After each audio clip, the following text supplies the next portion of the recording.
బెంగళూరులో నెలకొన్న తీవ్ర నీటి ఎద్దడిపై కర్ణాటక ఉప ముఖ్యమంత్రి డీకే శివకుమార్ స్పందించారు. ఏది ఏమైనా బెంగళూరుకు సరిపడా నీటిని సరఫరా చేస్తామని హామీ ఇచ్చారు.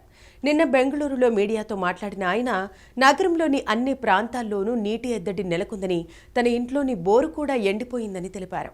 వర్షాలు లేక బెంగళూరులో బోరుబావులు ఎండిపోవడంతో తీవ్ర సంక్షోభం నెలకొంది. నీటిని పొదుపుగా వాడుకోవాలని, వృధా చేస్తే జరిమానా తప్పదంటూ ఇప్పటికే పలువురు హౌసింగ్ సొసైటీలు తమ నివాసితులకు హెచ్చరికలు జారీ చేశాయి. నీటిని సరఫరా చేసేందుకు ప్రైవేటు ట్యాంకర్లు కొన్ని 600 రూపాయల ఛార్జ్ చేస్తుంటే మరికొన్ని 3000 రూపాయల వరకు వసూలు చేస్తున్నట్టు తమ దృష్టికి వచ్చిందని, ధరలను క్రమబద్ధీకరించేందుకు ప్రయత్నిస్తున్నట్టు చెప్పారు. అందులో భాగంగా ట్యాంకర్లు అన్ని అధికారుల వద్ద రిజిస్టర్ చేసుకోవాలని కోరినట్టు తెలిపారు. దూరాన్ని బట్టి ధరలు నిర్ణయిస్తామని పేర్కొన్నారు. బెంగళూరు నీటి ఎద్దడిని నివారించగలిగే మెకడాటో రిజర్వాయర్ను నిలిపివేసిందంటూ కేంద్రంపై నిప్పులు చెరిగారు.